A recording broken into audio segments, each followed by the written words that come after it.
Welcome to the fourth episode of Business Events Decoded. This is Sushil, Shamlal, Wadhwa. Our next guest is a wonderful man, a dear friend. Let me quickly tell you who he is. He's been an avid cricket player for 20 years of his life. He's captained the BCCI A team for matches globally. He has been the big bull in the stock markets, and he found his passion in the sporting and business events industry. Our guest for this episode is Mayank Khandwala, founder and president of Cutting Edge Events Private Limited, an 18-year-old company in the business. He has just recovered from COVID, and this is his first official interview after his recovery.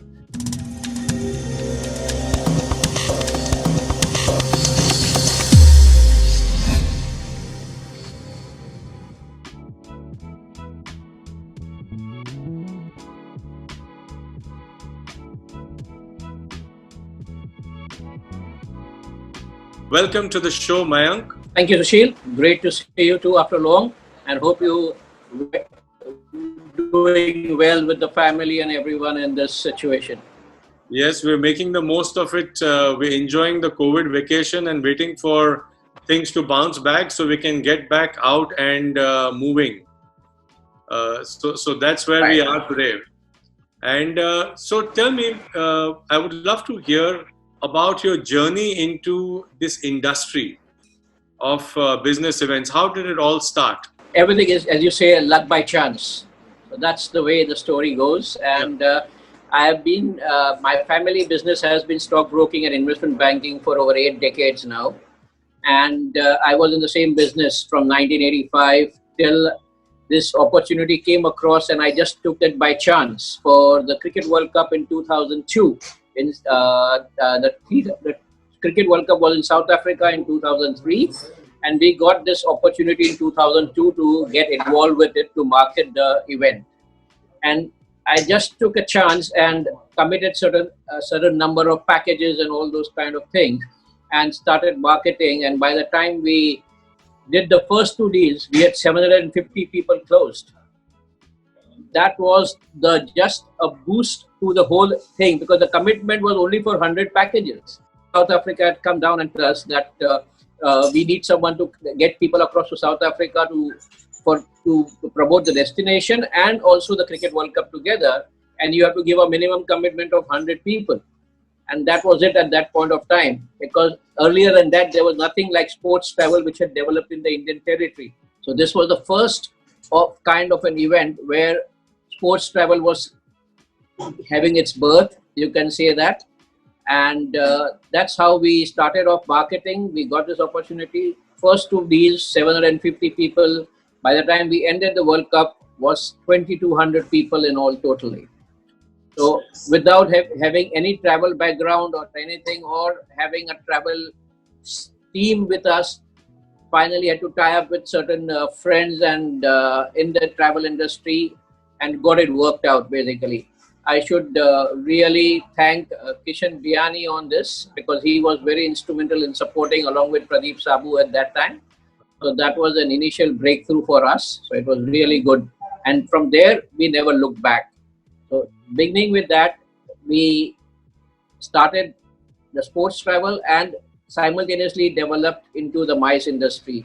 So we developed a good set of MICE clients from that tour of cricket in South Africa. So it would be safe to say that you hit 6 sixes in the field of business events under the sporting events category. Yes, there's nothing wrong to say that.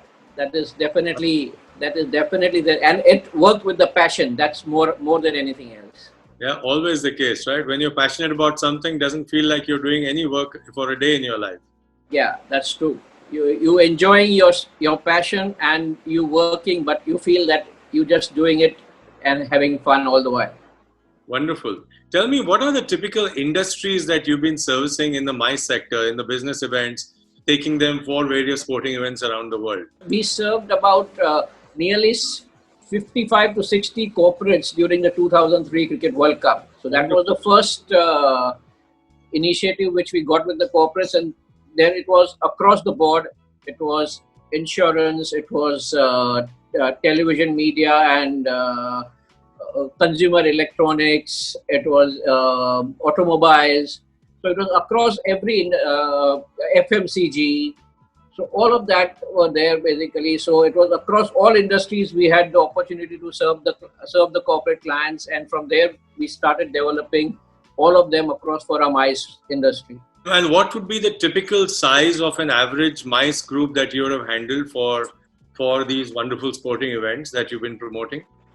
Oh, for example, even in 2003, we handled 1,400 people at one shot on one day flying out of India. That's going to be in history. I don't think that will get repeated again, because that was a one single day. And for the matches of India, Pakistan and India, England combination, we had an opportunity to work across for 1,400 people from two companies alone. 800 from Unilever and 600 combined with Samsung and Colgate Palmolive together.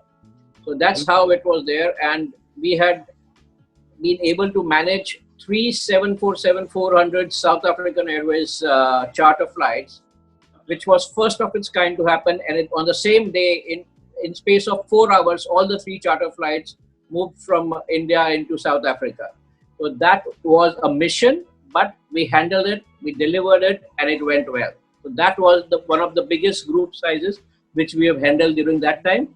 Recently also we have handled mice groups of companies with 12 and 1,400 people at one time to Hong Kong, Macau, or basically to Singapore. Wow. So the smallest group size would be what? 10, 20. 10, 20. And the biggest would be almost a few thousands. 1,000, 1,200, 1,400, or maybe average would be anywhere between 300 to 600, but the highest has been 1,300 to 1,400. Must have been such a high to handle such a big crowd for a world-class sporting event, right? Yes, definitely. A lot of challenges, a lot of issues, but finally with the teamwork, sports is about team and teamwork, and that helped us out to basically deliver what was required by the client. Yeah. And what were the most popular destinations for you when it came to such groups? No, we had South Africa, we had UK, we had Caribbean also in the 2007 Cricket World Cup. We had Caribbean also, where we took nearly 600 people from one single company across there for the matches. So that is, Australia was another very, very, very, very good destination, where in 2004, after the Cricket World Cup in 2003, the second event which we handled, we had again about 1,600 people going together in the span of two or three days for a triangular series final. So that was Australia that time. So destinations have been all across the cricket circles. And then we handled the FIFA World Cups also in 2010, 2014 and 2018. That was in South Africa, Brazil and Russia.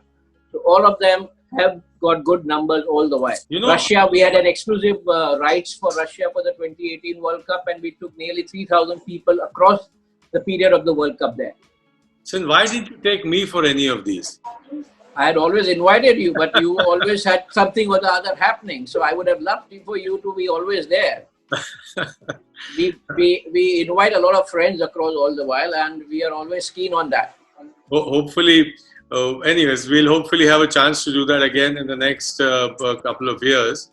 Oh now, yes, definitely. With the number of sporting events which have been postponed from 2020 because of this pandemic, and in the next 3 years is going to have maximum number of sporting events happening. So you will have a lot of opportunities to come across various events. Wonderful. Mayank, IPL is happening now in Dubai, as you know. I mean, this is one of your fortes. Right. But obviously, because of the pandemic, not too many people are comfortable traveling. So while, one of the things I try to ask is what is the impact that COVID has had on your business? I kind of stopped asking because I realized what impact it's had on the business. It's almost... But just if you have a separate viewpoint as compared to most of the others, would love to hear your perspective on that. Definitely, this pandemic has created a lot of issues in every aspect. Yeah. Business is zero, not practically zero, but definitely zero as of now, you could say. Yeah. And IPL was basically an opportunity where there would be a chance of people going to watch the IPL because people are crazy. Already people sitting at home in the last 5 months have gone crazy and they want an opportunity to go somewhere. You were saying that people might having a little bit of fear of travel. There will be a little bit of fear of travel, but people are waiting just for an opportunity to run away from India or to go and watch any sporting events across the world where there is an opportunity for them to go and watch it.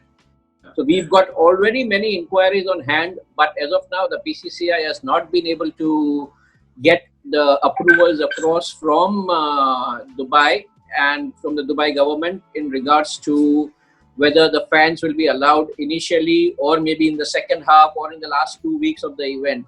So depending, we are just waiting for those announcements to come across and what's the decision coming. And we are already set with our packages ready to basically flow for the IPL. And there were nearly 3 or 4 big sporting events this year where we were involved with, like the Euro and the Olympics and the T20 World Cup. But unfortunately, because of this pandemic, all the 3 have been postponed across to next year. So that's going to happen next year and we'll be ready for that too. Do you foresee that next year things will come back to normal? Because generally global forecasts that I've been looking are saying our industry will take almost 2 years to bounce back. Definitely, I agree with you that it will take.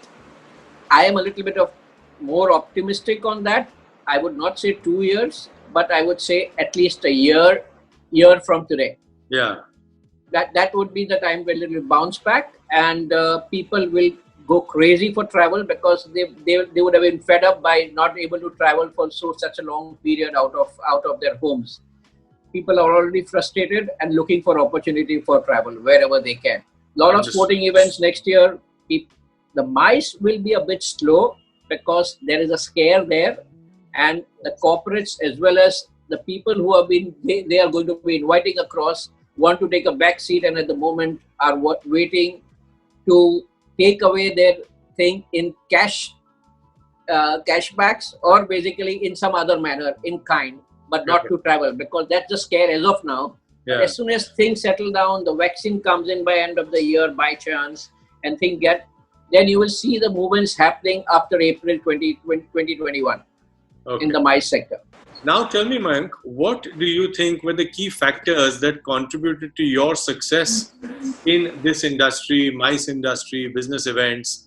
One, of course, is your focus on the sporting, which I would say you've been a pioneer in the space 18 years ago when you started all this. Besides sporting, what else would you say has been your USP and factors contributing to your success? The USP has been, very honestly, is more about servicing clients, and it is a lot of personalization which has happened where the clients have been very, very happy on our service factors for all the events which we have handled. And not only that, it's been a constant touch and feedback from the clients also that we have kept ourselves involved with their ongoing plans for this year, next year or the year after that, because we have back-to-back clients which have worked with us for now nearly 15 years. And some of the clients have been doing at least 2 to 3 events with us every year. Maybe one of the sporting events, maybe one of their employee conferences, or maybe the distributor conferences separately. So that's been the forte what we have ourselves been able to deliver, and we have constant, whether business or no business, we have kept in touch with our clients and their requirements and have been delivering them as per their satisfaction. And more than anything, a lot of innovations. We were never running the standard run-of-the-mill itineraries or packages for the corporate clients for MICE, but everything had innovation with different activities involved, as well as to add on one of the sporting events wherever possible.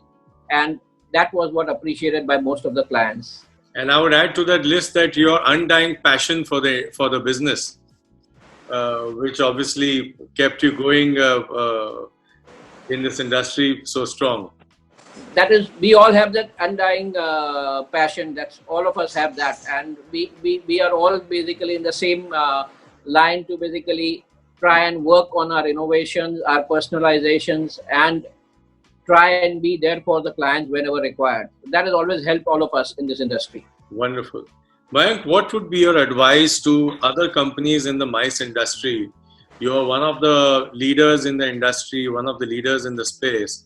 And this time has probably been the most difficult for our industry, the hotel, travel, and agency owners in the MICE business event space. So what would be your advice to them on how to overcome this? Just be patient. Just try and build good itineraries and destinations. Be ready with some of them already. And as soon as things get normal, just strike with your clients. That's the best way to look at it. Be positive. Things are going to improve. Travel is not going to stop. People cannot stop without traveling. It's just a question of time. You've already been there for 5 months at home and without work. Maybe another 3-4 months and you are there to roll over. So don't worry. Just be patient and just try and make whatever innovations you can do. Just think of new strategies. Think of new clients to connect. Be in touch with your clients. Irrespective, there is no business at the now. No one is traveling. But most important is to stay in touch with them. Give them some updates. Go and be in touch with them. And that's going to help you in the future. And it will work. Be sure about that. That's great. Thank you so much for those views. Tell me, sustainability in tourism has become the sort of buzzword and need of the hour. So what are your views on what the industry can do or what our companies can do in the industry to be more conscious about the environment and sustainable tourism? See, there are two or three aspects about this. Number one, please take care of your staff. That's the most important part. Staff is going to be, at the moment, a lot of retrenchments have been happening. Salary cuts is understood to an extent, but try and retain your best staff who has always been with you over the years. They have been there with you for 10 years, 15 years, 20 years. This is just a question of 6 months to a year where you have to basically nurture them, you will take care of them. And if you take care of them, they will go all out to sustain your business, because they are the one who actually work for you at the end of the day. You get the business, but at the end, they are the people who really work as a team to deliver every event which you are basically getting the business for. So that's the first thing, where the staff is the most important part of everything. So to the best extent, try and take care of them. Number two is that you have to cut down cost in whatever manner you can to sustain the business, and try and see that you are able to make some new innovations, new ideas, bring to the fray, as well as try and also think of something else where you can add verticals to your businesses. So try and think all of that to sustain your business at this point of time, because it is very tough. You are really losing a lot of money at this stage, and it's not going to be easy to recover that kind of money so fast. It's going to take you, as you said, it may take 2 years to recover the money without earning anything. So, because you're already spending a lot of money, overheads are on, your rentals are on, your staff salaries are on. So you have to basically really sustain yourself in the next 12 to 18 months to really get back to where you are. Correct. That's true.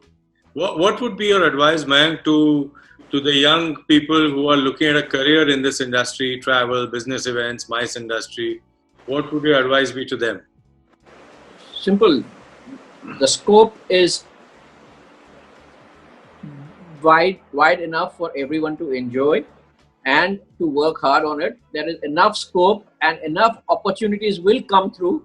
There will be a lot of new things coming up, with a lot of digitalization happening, with the working from home and all those kind of things. And you will have to get opportunities for yourself to really try and see what best you are able to deliver to your employers and to your clients in the times to come. There are going to be a lot of new things which will come up. There will be a lot of innovations which will be required to be done, a lot of digitalization and all those kind of things. So just work on that, be positive, and it's just a question of, as I said, passing the few more months across to get where you want to be. Thank you so much, Mayank, for the positive energy, the positive vibes, the positive thoughts. As we come to the end of this episode, I'll quickly sum up for our viewers. I would just, before you sum up, I just want Please. to add one or two small things across, Yes, which is yes. very much required. Yes. And according to me, that the tourism and the travel and the aviation industry has been literally ignored by the tourism ministry and the government completely. And that is where it requires that there needs to be a push. I understand some of the travel associations have been trying to work, but they have not been able to get any result for the travel and tourism industry at all. They Yes. talk more, but are not able to deliver what is required to be actually delivered.